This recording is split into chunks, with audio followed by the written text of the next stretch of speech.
ओम शांति।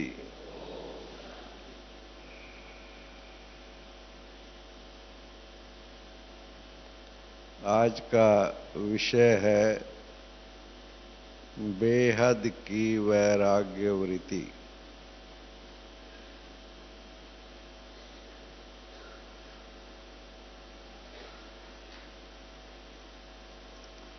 पहले दिन का जो विषय था, श्रेष्ठ वृत्ति से श्रेष्ठ वातावरण।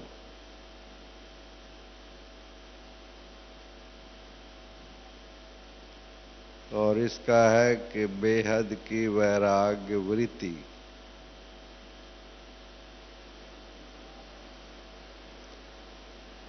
हद और बेहद को अब हम अच्छी तरह जानते हैं। हद के विराग के मिसाल हमारे सामने है।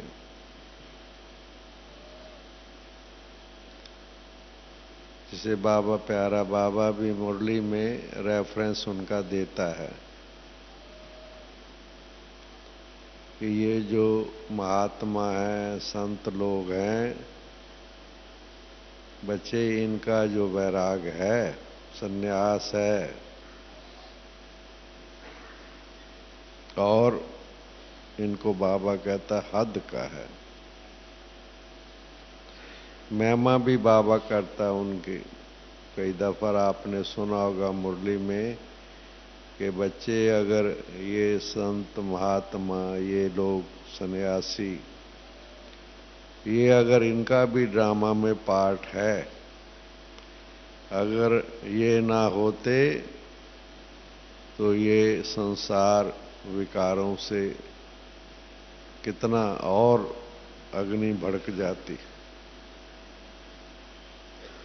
कार्य तो इन्होंने किया है ना, तो बाबा तो हर एक की विशेषता को जानता है ना। उनका भी त्याग कई बातों में आप लोग देखेंगे कि बहुत है।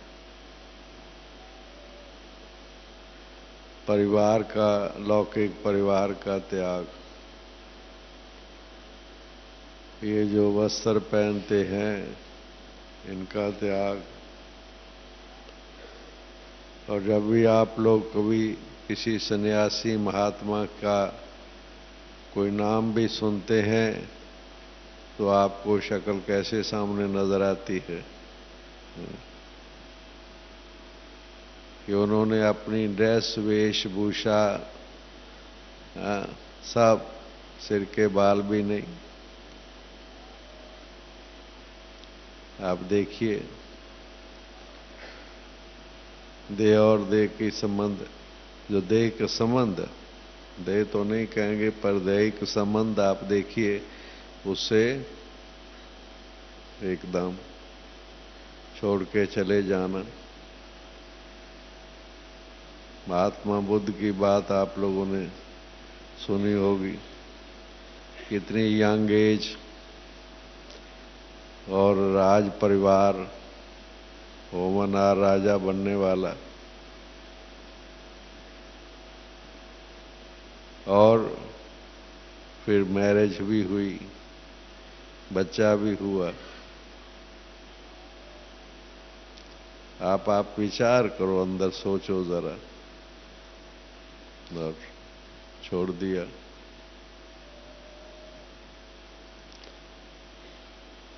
कुछ अंदर माइंड, मन, संकल्प में आया उनके कि नहीं? उनके त्याग के पीछे भी क्या भावना है? उन्होंने जो त्याग किया, क्या भावना है कि हमें कुछ बहुत श्रेष्ठ प्राप्ति उनके भी सामने अपने ढंग से, कि हम भी खास तौर पर जो मुख्य बात कि आवागमन, वो मानते हैं ये जन्म मरण का चक्कर है, ये दुख का कारण है, संसार दुखों का कारण है।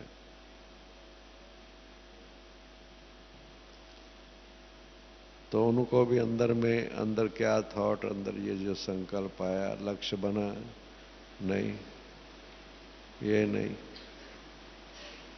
कोई और चीज, और इस मार्ग पर कितने लोग चले। जितने भी आप हमारे रिलीजियस हेड्स हैं, धर्म के पिता जिनको हम कहते हैं, उनको आप सामने लाओ।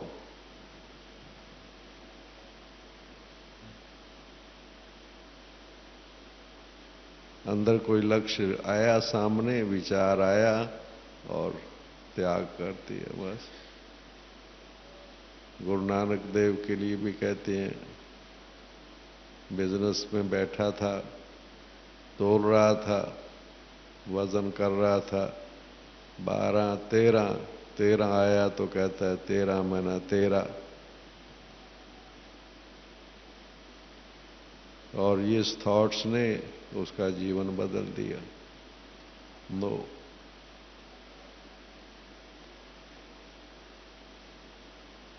दूसरी तरफ बाबा ये भी कहता है कि बच्चे, उनका आप त्याग भी देखो। और दूसरी बात बाबा कहता है कि बच्चे, उनको भगवान का, ईश्वर का, परमपिता परमात्मा का सत्य ज्ञान नहीं था, सत्य परिचय ही नहीं था उनको। खोज में, ढूंढने के ख्याल से कि वो कौन है, विश्वास था कि वो है, कौन है, उनको समझ ही नहीं पुआई। अंत तक भी उनको सत्य परिचय की जो बात है, उनको जीवन में नहीं है। बिना सत्य परिचय के भी आप देखो कि उन्होंने धर्म की स्थापना की। आज कितने फॉलोअर्स हैं, किसी भी धर्म में आप देख लीजिए कितने फॉलोअर्स, क्या चीज है। लोगों के मन में जो उन्होंने विश्वास पैदा किए, किस आधार पर किए। लोगों को, लाखों करोड़ों को अपने साथ जोड़ लिया। आज भी देखो उनके विश्वास कितने स्ट्रांग हैं। बिलीफ सिस्टम मोहम्मदन में, मुसलमानों में आप देख लीजिए। है तो एक ही था ना पहले, जैसे हमारे पिताश्री ब्रह्मा बाबा, शुरू में तो एक ही थे ना, ऐसे वो भी एक ही। और उन्होंने एक ने अपना, आज किसी भी धर्म का आप देखो तो उनके अंदर भी आपको त्याग और तपस्या नजर आती है। त्याग भी है, तपस्या भी है, साधना अपने ढंग से बेशक। त्याग और तपस्या ने लोगों में विश्वास पैदा किया।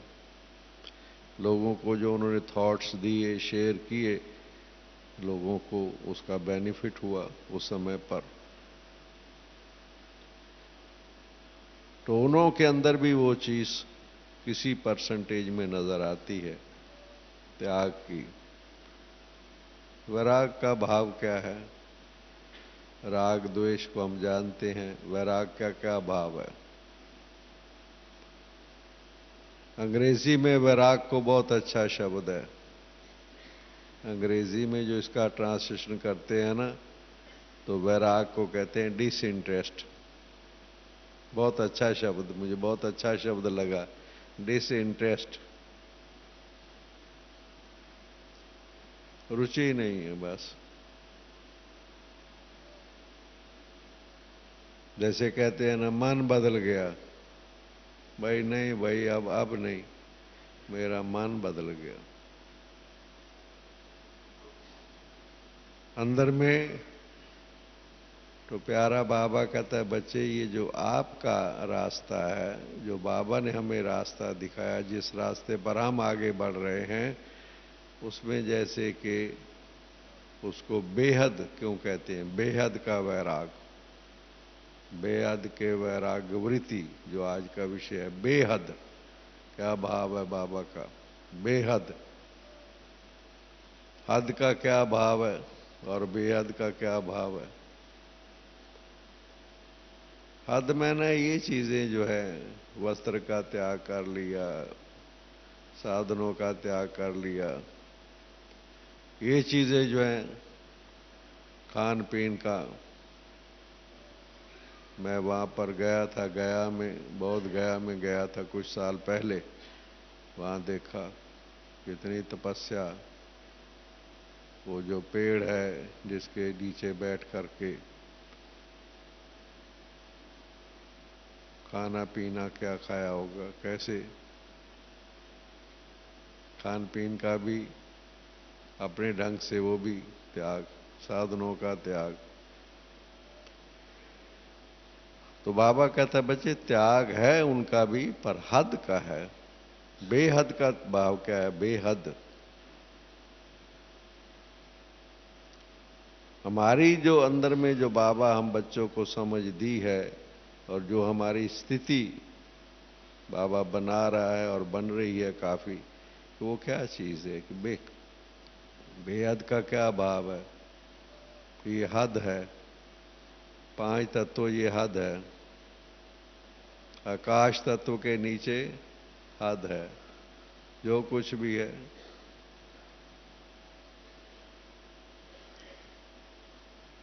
बेहद का वैराग का मैंने नहीं। अंदर में हमारी जो स्थिति है, दूसरा कंपैरिजन ये है कि उन्होंने जो त्याग किया, बाबा कहता है हार्ट से किया एक। दूसरा नेगेटिव थॉट्स क्रिएट करके किया। उनके और हमारे त्याग में एक ये फर्क नजर आता है, नेगेटिव नारी नरक का द्वार है बस। जैसे कि अपने मन को बदलने के लिए जो उन्होंने थॉट्स दिए, जैसे वो कहानी सुनाते हैं महात्मा बुद्ध के समय की, शिष्यों की कहानी सुनाते हैं। 2 शिष्य थे, वो अपने प्रचार के लिए, जैसे वो भेजते थे लोगों को अपना संदेश देने के लिए, तो कहीं गए संदेश देने के लिए, वापस आ रहे थे या उधर ही चक्कर लगा रहे थे, तो ऐसा मौका बीच में आया कि वहां पर कोई छोटी सी नदी थी, उसको पार करना था। तो पार कर गए। वहां एक बहन खड़ी थी। अब वो बहन से नदी कैसे पार करे, तो उसने सहयोग मांगा, सहायता मांगी। एक ने उसको उठा करके पार करवा दिया। अब काफी समय के बाद जब वो वापस पहुंचे, तो उसने अपने गुरुजी को कहा कि महाराज, हमारा तो ये हमारे नियम असूल हैं कि हम तो किसी स्त्री जाति को टच नहीं करते, और इसने तो उठा करके पार किया। देखो कितना मर्यादा का उल्लंघन किया है। उसकी बात समाचार सुनाया। उन्होंने पूछा उससे, भाई ये क्या बात है? कहता है जी मुझे तो याद नहीं, ये उठा के फिर रहा है उसको। कितने समय से इसने उसको मन में उठाया हुआ है, मुझे तो याद भी नहीं है। तो क्या चीज है ये क्या चीज शो करती है कि मन की स्थिति क्या है? बेहद का त्याग मैना है कि हम कोई घृणा भाव पैदा करके, बाबा ने हमें नहीं सिखाया कि नहीं, मातृशक्ति हमारी बहनें हैं, कन्याएं हैं, हम उनके साथ रहते हैं, परिवार है हमारा। उनकी अपनी विशेषता है, हमारी अपनी विशेषता है। हम किसी बहन को या कन्या को, माता को, किसी को देख करके हमारे अंदर वो थॉट्स तो नहीं आते जो सन्यासी महात्माओं को आते हैं। नहीं, नारी नरक का द्वार है। एक बार मैं गया मनाली में, मनाली से आगे एक है, वहाँ उसका नाम कुछ था, मंदिर है एक, मुझे वो दिखाने ले गए।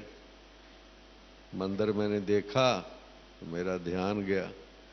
मैंने कहा ये पीठ करके कौन बैठा है? कहते जी यहाँ के महात्मा है। मैं कहा ये पीठ करके क्यों बैठा हुआ है? कहता है ये जब गेट खोलते हैं मंदिर के, ये ऐसे बैठ जाता है। जब गेट बंद करेंगे तब ये पीठ ऐसे करेगा, क्योंकि ये किसी स्त्री की, बहन की शक्ल नहीं देखना चाहते। मैंने कहा इतना उसको डर लगता है इतना कमजोर है, किसी की शक्ल देखने से उसमें मन की चंचलता पैदा हो जाती है, तो ये तो क्या स्टेज है। ये हद की बात है। अपने को कुंड बाबा ने भी 2-4 दिन पहले मुरली में कहा था कि वो लोग भी अपनी कर्म इंद्रियों को कंट्रोल करते हैं, मगर हार्ट से या कई और दूसरे सिस्टम से करते हैं। हमारा त्याग जो है, हमें जो बाबा सिखा रहा है, ज्ञान युक्त है, समझ से है। हम ज्ञान के आधार से जो बाबा हमें समझ दे रहा है कि ये क्या समझ बाबा ने दी है। बाबा ने समझ दी है सारे सृष्टि चक्र की, सृष्टि के आदि मध्य अंत की। हमको क्या समझ दी है कि बच्चे सतयुग कैसा था, सतो प्रधान सर्वगुण संपन्न 16 कला संपूर्ण, उस वक्त आपकी क्या स्टेज थी, त्रेता आया क्या स्टेज थी, द्वापर में क्या स्टेज थी, कलयुग में क्या स्टेज थी, सतयुग में शरीर जन्म भी तुम्हारा योग बल से होता है, मतलब शक्ति से होता है, संकल्प शक्ति से होता है। कलयुग में अंत में बाबा ने बताया कि ये तो बच्चे विकारी बीज की संतान है, ये शरीर हमारा जो है ये विकार की पैदाइश है। इसलिए ये समझ दे दी कि नहीं, ये सतो प्रधान शरीर नहीं है। कंचन काया वो तो सतयुग का गायन है ना। तो ये जो विकार का भी जो है, इसलिए बच्चे बाबा कहते हैं कीप ए डिस्टेंस, क्योंकि ये जो अंदर में जो है, भले हमें ज्ञान है, बाबा की शक्ति है, सब चीज है, पर बाबा कहता है नहीं, क्योंकि ये विकारी बीज की संतान है और आपका भी शरीर विकारी बीज का है। इसलिए बाबा ने समझ दी है कि इससे जो है आप कीप ए डिस्टेंस।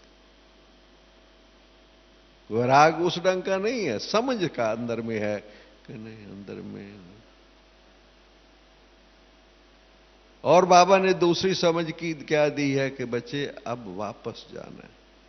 तो सबसे बड़ी जो हमारे बेहद के वैराग की जो मूल बात को समझना, हमें धारणा को अंदर समझना, मूल बात को समझना, बेहद के वैराग में अंदर क्या चीज है। मन बदल गया हमारा, बाबा ने समझ दे करके, ज्ञान से बुद्धि प्रभावित होती है, हमारा मन बदल गया।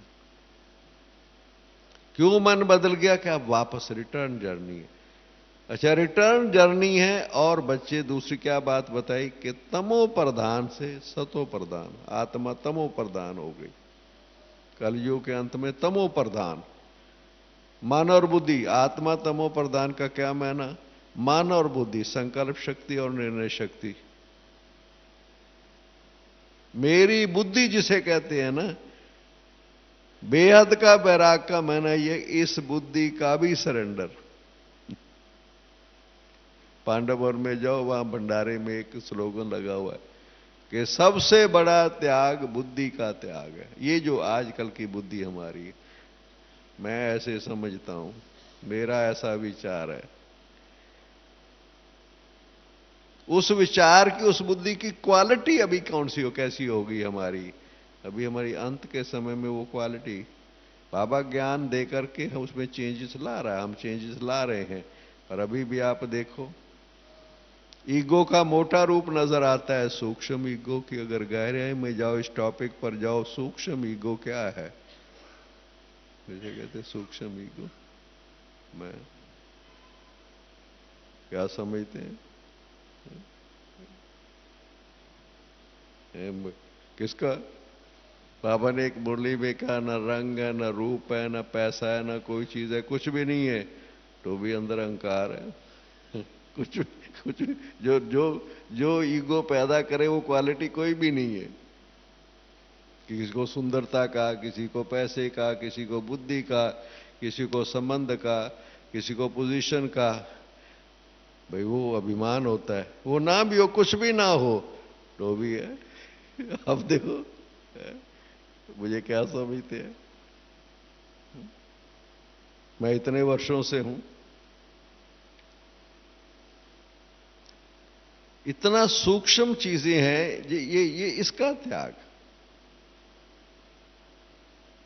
त्याग में त्याग का भाव क्या है कि ये चीजें मेरी मन वाणी कर्म को प्रभावित ना करे, इसको त्याग का भाव समझना है। त्याग का क्या भाव है? ये चीज मेरी मन वाणी कर्म को, मेरे थॉट सिस्टम को प्रभावित ना करे। कि मैं ज्ञान में इतने समय से हूं, ये 2 साल की बहन है, मैं कितने समय का हूं? नहीं, उसको बाबा ने मुरली सुनाने के निमित्त रखा है। गद्दी पर, बाबा की गद्दी पर बैठती है। मैं कितने वर्षों का भी हूं, फिर क्या हुआ? वर्षों की बात नहीं है, मगर सीट की बात है। वो कहां बैठी है, मैं कहां बैठा हूं? मुरली के समय पर वो कहां है और मैं कहां पर हूं? ये सच्चाई है, बिल्कुल सच्चाई। उसमें वर्षों की बात नहीं है। वो बाबा की गद्दी है। क्या हम कहेंगे? बाबा की गद्दी है, बाबा की गद्दी पर बैठती है। इसलिए उनको रिस्पेक्ट दे, ये त्याग, ये अंदर में उसको दिल से रिस्पेक्ट देना, दिल सच्चे बिल्कुल अंदर से रिस्पेक्ट देना। ये जो बहन है, ये बाबा की गद्दी पर बैठती है।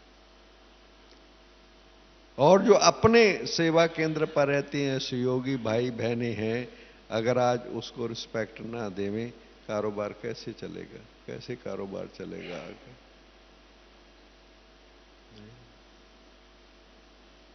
जैसा कर्म मैं करूंगा, मुझे देखकर और करेंगे, फॉलो करेंगे। नहीं,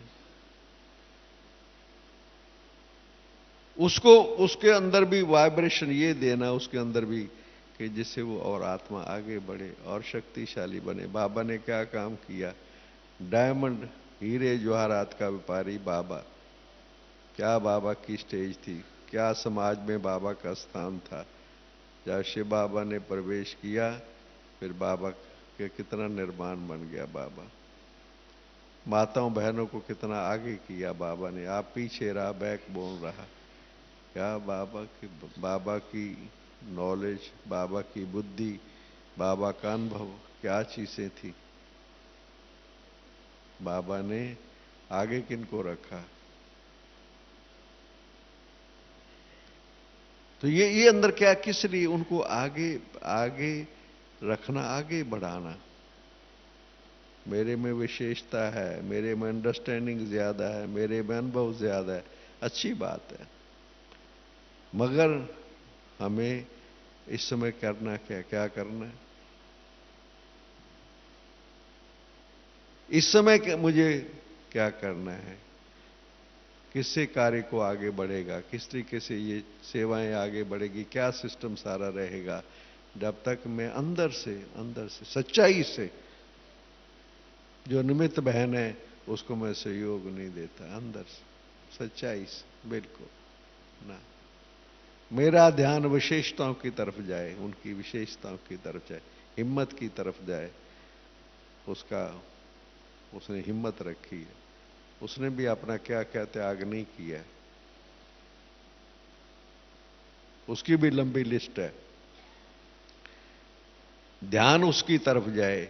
इसको बेहद का वैराग का भाव ये है कि नहीं, ये जो मेरी मेरी अपनी विशेषताएं या और सब चीजें जो हैं, नहीं।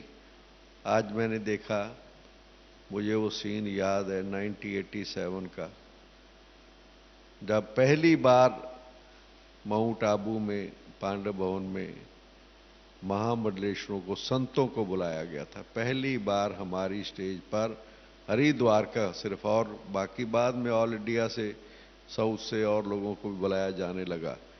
1987 में जब पहली बार संतों को बुलाया था, महामंडलेश्वर थे हरिद्वार के, गिनती के थे, बहुत ज्यादा नहीं थे, मगर उनकी बहुत अथॉरिटी थी।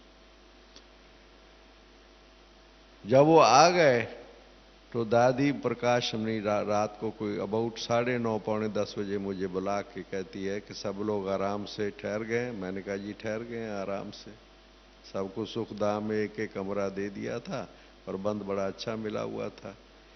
दादी मुझे कहती है मेरा विचार है कि मैं उनको मिल करके आऊं रात को पौने 10 बजे। मैंने कहा दादी जी सुबह मिल लेना। नहीं, आज आए हैं ना वो, मैं अभी मिलूंगी तो उनको सब ठीक प्रबंध है। मैंने कहा वो सारे और बहनें भाई हम लोग काम कर रहे हैं। कहते नहीं, दादी का तो विचार था। मैंने कहा अच्छा रुक जाओ, हम पहले जाते हैं, एक दो को भेजते हैं ताकि वो महात्मा लोग हैं वो कैसे बैठे होंगे उनके पास जाना तो भाई थोड़ा सा उनको पहले सूचना तो मिले, वो भी कहेंगे। तो उनको सूचना दे दी गई कि दादी जी आपसे मिलने आ रही हैं। वो बेचारे तैयार तुर होके बैठ गए। दादी जी एक के पास गई और मैंने देखा कईयों के आंखों में आंसू आ गए। दादी जी आप तो चीफ हैं, आपको हमारे पास आने की इस समय क्या जरूरत है? भाई दादी उनको स्वामी महात्मा कुछ नहीं बोलती थी। भाई भाई आप आए हो बाबा के घर में, सब प्रबंध तो देखे ना, सब आपको ठीक है ना? मैं खुद, मेरा इतना अच्छा लगा। क्या चीज है? निर्माणता। फिर जब वो एक महात्मा, फिर एक एक को जब जाना था तो एक एक महात्मा को दादी जी के रूम में हम ले जाते थे। जो दादी जी मीटिंग रूम था वहां दादी जी मिलती थी। तो दादी जी का नीचे वो गद्दी भी बनी रहती है वहां पर, पहले थी आजकल नहीं है। तो दादी जी वहीं बैठती थी, महात्मा भी चौकड़ी लगा के नीचे बैठते थे, कुर्सी सोफा नहीं रखा हुआ था। पहली कॉन्फ्रेंस से जब महात्मा आए थे तो दादी का रूम को ऐसे बनाया था ताकि जो दादी का मीटिंग रूम कि वो भी आके जमीन पर बैठे। तो एक महामंडलेश्वर से दादी मिल रही थी। एक बहन को जरूरी काम था खाने पीने के बारे में या कुछ किसी चीज के बारे में। तो हमारे यहाँ तो नॉर्मल है सिस्टम, ऐसी की बात है। उसने थोड़ा दूर से देखा, दादी ने कहा ऐसे, दादी ने इशारा किया। जहां दादी बैठी थी वो भी आके सब पास में बैठ के दादी से बात करने लगी, कोई डायरेक्शन लेने लगी, राय लेने लगी, दादी से बात करके चली गई।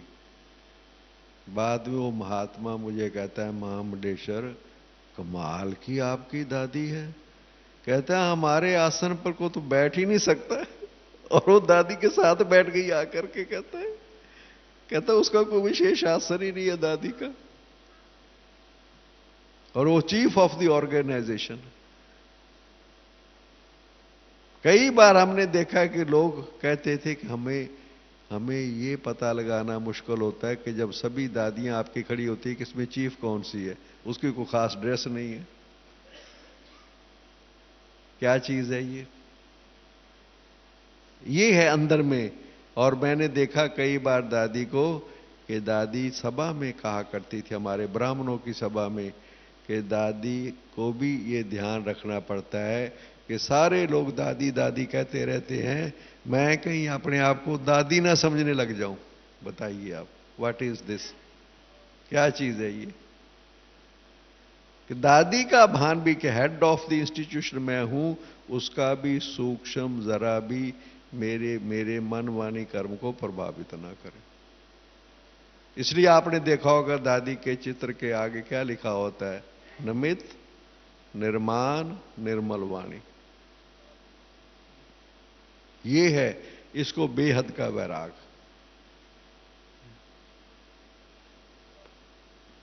कोई भी बात है, इसलिए बाबा ने भी मुरली में कहा, बालक और मालिक की मुरली जो चलाई थी बाबा ने क्या कहा?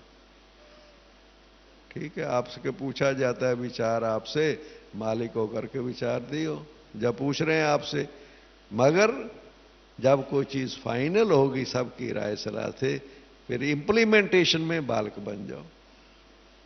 उसमें जरा भी अगर ये ध्यान किसी को भी रहा कि मेरी बात मेरा विचार को तो सुना ही नहीं गया, उसके ऊपर तो ध्यान ही नहीं दिया गया, समझो जरा भी अंदर थॉट आया तो उतना सहयोग नहीं देगा, मन से उतना सहयोग नहीं देगा। कहा अच्छा कर लो कर लो कर लो, बस। क्या चीज अंदर? सूक्ष्म ईगो, इसका भी त्याग नहीं। नो, इसमें भी ठीक है, मैंने मेरे से पूछा गया था, मैंने विचार दे दिया अपना, बस। इसलिए बाबा ने जो कहा कि 3 चीजों तो कॉमन है, व्यक्ति, वस्तु, पदार्थ का त्याग। व्यक्ति का माना लगाव झुकाव, व्यक्ति, वस्तु, पदार्थ का। पर बाबा ने कहा नहीं बच्चे, इससे भी सूक्ष्म है, वो है अपने विचार का, मेरा विचार। ये जो अंदर में विचार अंदर आता है, वो भी कठिनाई पैदा करता है कई बार। और ये भी मैंने देखा है कि समस्याओं को और कठिनाइयों को पैदा करता है।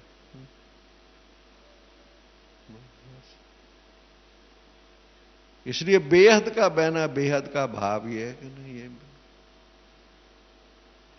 क्यों अंदर में ये स्टेज बनेगी कब? कैसे ये स्टेज बनती है? ये स्टेज बनती तब है जब अंदर जो वो समझ, जो बाबा ने समझ दिए, जा रहे हैं, रिटर्न जर्नी है, क्लीन होके जाना है, वापस जा रहे हैं। अंदर में जो कितनी चीजें आत्मा के अंदर द्वापर कल युग में अंदर आ गई हैं आत्मा में, उनको अंदर खत्म कर। ये भी ठीक नहीं, ये भी ठीक नहीं, ये भी ठीक नहीं, अंदर में जैसे कि नहीं। अंदर वो जो सतयुगी संस्कार है, जो वो हमारा वो मन बुद्धि की स्टेज सतयुग की है, वो अंदर सामने वो रहता है। ये देह भान की बातें, ये चीज क्या चीज? आप वैसे आप देखिए, मैं आपको बताऊं, आप किसी भी महान, जिसे लोग महान कहते हैं, संत कहते हैं, आप देख लीजिए, आपको हंसी आएगी अगर मैं ये बताऊंगा तो। भारत रत्न जिसको मिला,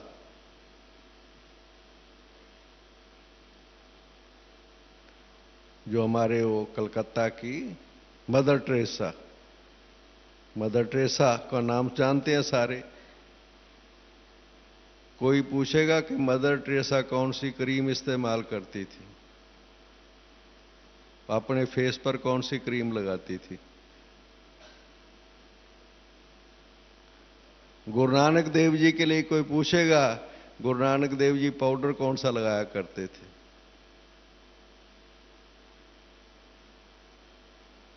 या ईसा मसीह के लिए कोई पूछेगा कि उनके जूतों का स्टाइल कैसा था? ये क्या, ये पूछना भी, ये कहना भी उनकी डिग्निटी से कितनी नीचे की चीजें, उनकी डिग्निटी से कितने नीचे की चीजें हैं। नथिंग। हमारी अगर पर्सनैलिटी में ये चीजें हम समझे कि इससे हमारी कोई पर्सनैलिटी बनती है, इन चीजों से। ये जो मनी मटेरियल की चीजें हैं, क्या मनी मटेरियल की चीजें मेरी व्यक्तित्व को आगे बढ़ा रही हैं? विचार अंदर कीजिए कि मनी मटेरियल से मेरी पर्सनैलिटी नजर आएगी। मैंने कौन सा मोबाइल रखा हुआ है, मेरी गाड़ी का मॉडल कौन सा है, मेरी जो फिजिकल चीजें जो मैं यूज कर रहा हूं, उसको देख के लोग समझे कि मेरी पर्सनैलिटी है।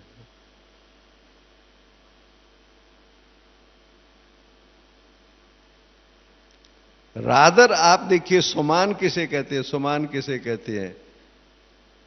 वाह, मैं ये चीज यूज कर रहा हूं, ये सम्मान है, भाग्यशाली है, ये चीज भाग्यशाली है कि इसका इस्तेमाल मैं कर रहा हूं। उस चीज से मेरी पर्सनैलिटी नहीं है, नो। कि मैं कोई उस चीज से, उस क्वालिटी से मेरी पहचान मानी जाएगी और ये मुझे मुझे मुझे माना जाएगा इसके चीज, नो, नथिंग। ये क्या चीज है? नथिंग। मेरी चीज क्या चीज है? मेरी विशेषता क्या चीज है? वो मेरा वैल्यू सिस्टम है। असली क्या चीज है? असली सुंदरता क्या है? रियल ब्यूटी क्या है? असली क्या चीज है? मेरा व्यवहार कैसा है? मेरा मधुर बोल कैसा है? मिठास कैसी है? संबंध कैसी है? सहयोग कैसी है? ये सारी चीजें क्या मुंह में, क्या अंदर, क्या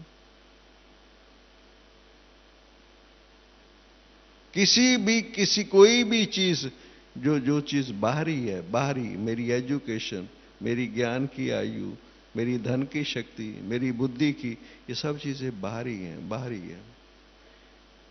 बेहद के त्याग में, बेहद के वैराग में ये इन चीजों की कोई वैल्यू नहीं। बाबा कहता था मम्मा क्या लेके आई थी? खाली हाथ आई थी। नंबर 1 बाबा के प्लस में चली गई। क्या चीज मम्मा ने, क्या मम्मा ने क्या मेहनत की? क्या मेहनत की मम्मा ने? रातों रात जागी मम्मा, बैठ करके तपस्या की मम्मा ने, सारे यज्ञ की रक्षक बनी, अपना समझा सबको, मां का रोल अदा किया। मां का रोल क्या था मम्मा के? मम्मा की एक विशेषता सारे यज्ञ में, जो पुराने भाई बहन हैं उनको पता है, इतनी बहनों माताओं को संभालती थी मम्मा, मगर उनकी एक विशेषता थी सबसे बड़ी, कि मम्मा से जिसने कोई अपनी प्राइवेट बात की है, मम्मा के मुख से वो नहीं निकलेगी किसी के आगे। अपनी दिल की बात, कमी कमजोरी को शेयर करके गई है मम्मा, वो किसी को नहीं, सवाल पैदा नहीं हो सकता। मां की क्वालिटी है ना वो।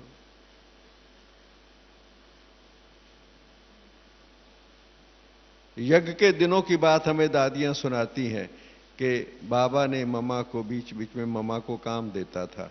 क्या काम देता था? जब 300 से ज्यादा भाई बहन इकट्ठे रहते थे तो मम्मा को काम दिया जाता था कि मम्मा सारी सभा में हर एक की विशेषता भी सुनानी है, कमी भी सुनानी है। सारे एक एक की सभा बैठ जाती थी सारी। कितना 2-4 दिन भी लगते होंगे, एक दिन में नहीं भी होता होगा। तो दादियां में सुनाया करती थी कि मम्मा हर एक को नाम लेके फिर उसकी विशेषता सुनाने लग जाती थी, सुनाने लग जाती थी। लास्ट में इतनी फास्ट कोई एक आधी बात कहती थी, क्योंकि बाबा ने कहा था कमी भी सुनानी है, बाबा ने कहा था। मगर जैसे कोई सुने ना, मम्मा सुना भी देवे और कुछ सुने ना, जैसे उसकी इतनी इंपॉर्टेंस नहीं है, विशेषताओं की इंपॉर्टेंस। दिस इज मम्मा की, मां का रोल। इसलिए अंदर में कि क्या चीज अंदर? अपनापन। जैसे कि यज्ञ नहीं है, सेंटर नहीं है, ये जैसे मेरा अपनापन बाबा का, बाबा में ना मेरा।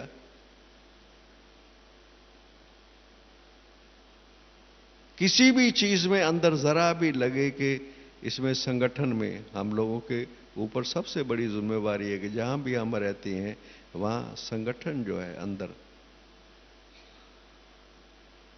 साथी जो हमारे हैं, सेवा के साथी, संगठन नहीं, उनको वो शक्तिशाली बने, आगे बढ़े, नए भी आगे बढ़े, उनमें उमंग उत्साह आए। मैं तो हूं ही हूं, मेरा क्या? अपने संगठन को 2-4-10 है जो भी हैं, जैसे किसी से उनको आगे बढ़ाना, उमंग उत्साह पैदा करना, उनको शक्तिशाली बनाना। मैं तो हूं ही, उसमें क्या बड़ी बात? अपनेपन के अंदर, अपनेपन को आगे रखने की भावना का त्याग,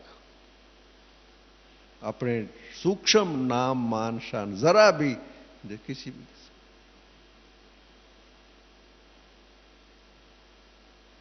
ये क्या चीज है? ईगो है, सूक्ष्म ईगो है जिसे। इसलिए इन चीजों का अंदर में जो जैसे बेहद का त्याग, बाबा ने कहा बेहद का वैराग, भाव अंदर बड़ा गहरा है, अंदर बहुत सूक्ष्म चीज है, बहुत अंदर आप देखिए। मैं कई दफा हंसता हूं, मैं आपको सच्चाई बताता हूं। मैं कहता हूं हम लोग आते हैं, हमें यहां बैठा देते हैं, अच्छा बैठ जाओ। मैं कई दफा कहता हूं अगर मैं पीछे भी बैठ जाऊं तो क्या होगा? आगे मुझे ना बिठाएं, पीछे बिठा दो, मेरे में हलचल आएगी क्या? है, इनको इतना भी ध्यान नहीं है कि मुझे कहां बैठना चाहिए। What is this? What is this? दूसरे स्तंभ रख बिठाएं वो अलग बात है, मेरी एक्सपेक्टेशंस, मेरी डिजायर्स, मेरा अपने बारे में, वो व्हाट इज दिस? नहीं तो डिस्टर्बेंस हो जाएगी अंदर में।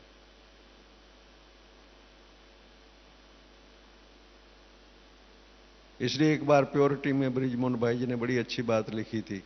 उसने कहा जब आप कहीं बैठो ना तो जो आपका स्थान अपना लगता है उससे दो दो दो सीट पीछे बैठो। क्यों? ताकि लोग आपको कहें महाराज यहां बैठो, और ऐसा ना हो कि लोग आपको कहें महाराज यहां से उठ के पीछे बैठो। What is this? अब व्हाट इज दिस? ये सूक्ष्म, अंदर आप देखिए सूक्ष्म क्या चीज है। ये त्याग का भाव, बेहद वैराग का भाव।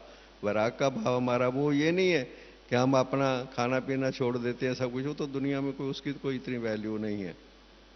हाँ, मगर अंदर में जो मानसिक स्थिति की अंदर और चेकिंग की जरूरत है, वो चेकिंग की ये जरूरत है, हमें आज कोई चीज अच्छी मिल रही है, अच्छा ठीक खाओ। मगर अगर हमें कोई चीज नहीं मिल रही है, सिंपल खाना मिल रहा है, वो भी एंजॉय करो। ये नहीं कि हम इसके बिना रह नहीं सकते हैं। क्योंकि मेरे पास भाई आया, वो कहने लगा आप यज्ञ में बड़े हो, आप मीटिंग में बैठते हो, आप गाड़ी का ना कोई मॉडल फिक्स कर दो कि इससे ऊपर गाड़ी नहीं ली जानी चाहिए, इस मॉडल तक गाड़ी आपकी यूज करें, छोटे हो बड़े हो। मैंने कहा भाई हमारी स्टेज तो ये है कि हम रिक्शे पर भी बैठ जाएंगे, और गाड़ी जो कोई दूसरी ले आएगा कोई तो हम कहेंगे, मैं कहूंगा मैं नहीं बैठता क्योंकि मैं तो उस मॉडल वाली गाड़ी में बैठता हूं, इसमें नहीं बैठता, ले जाओ गाड़ी।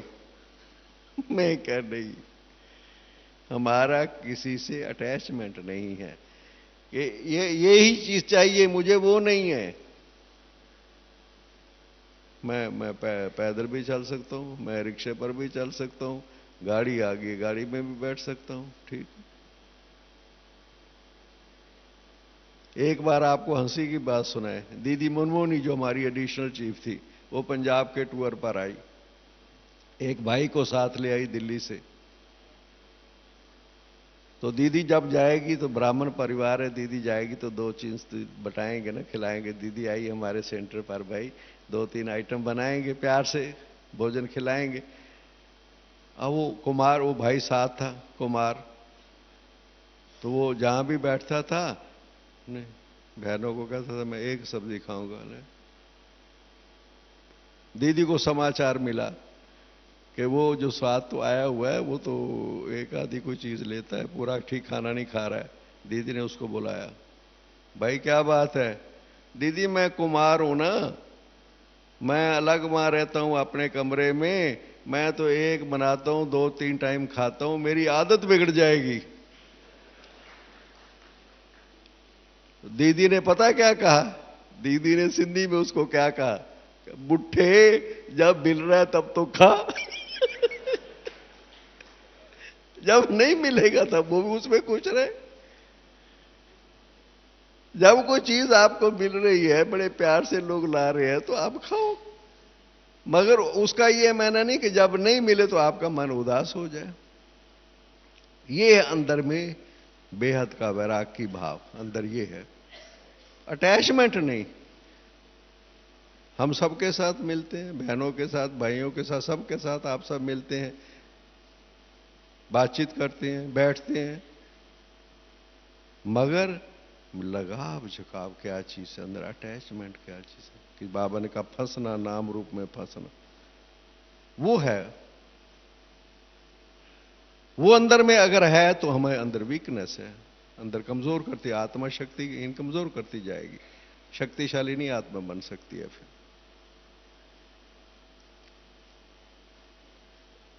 क्योंकि दैहिक अटैचमेंट सबसे बड़ी जो नीचे ले जाने वाली चीज है, वो है हमारी दैहिक अटैचमेंट, क्योंकि बीज का ये शरीर विकारी बीज की पैदाइश है।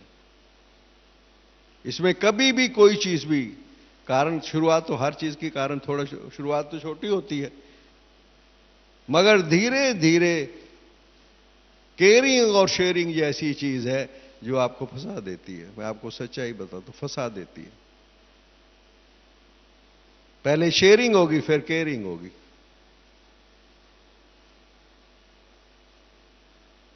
फिर एक दूसरे से लेन देन होगी, दिल की लेन देन होगी,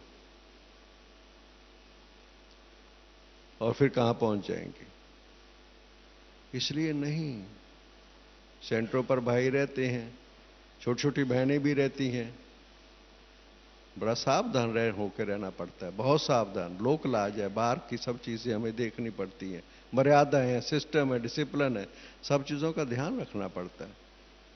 सेवा के लिए साथ भी जाना पड़ता है, मगर हमें हर चीज का ध्यान रखना हमें। इसलिए मैं कई दफा कहता हूं कि मैं ऐसा समझता हूं कि मैं ठीक हूं, अच्छी बात है, पर लोग भी मुझे ठीक समझे, ये दोनों चीजें जरूरी है।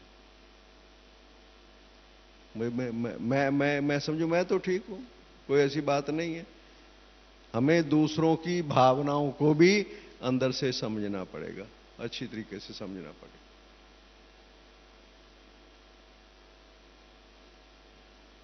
इसलिए बेहद का वैराग का भाव आप समझो, जो बाबा कह रहा है, बेहद का वैराग।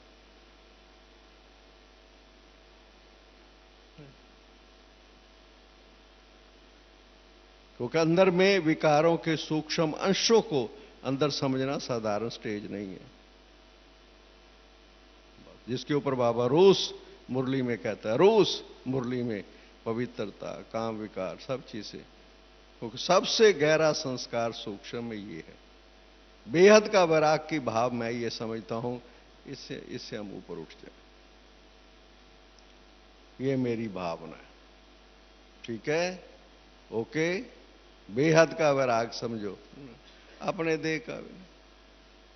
जितना आप देह से उपराम रहेंगे, और उसके लिए जितना आप निराकारी स्टेज में योग में बैठेंगे, योग में आप निराकारी स्टेज में जितना बैठेंगे, उतना आपके अंदर ये स्टेज बढ़ती चली जाएगी। इसका अभ्यास जरूरी है। निराकारी स्टेज में बैठिए, अशरीरीपन की स्टेज का अनुभव कीजिए, अपनी देह से उपराम। बेहद का वैराग का भाव यह है, देह से, अपनी देह से। ओम शांति, ओम शांति, ओम शांति।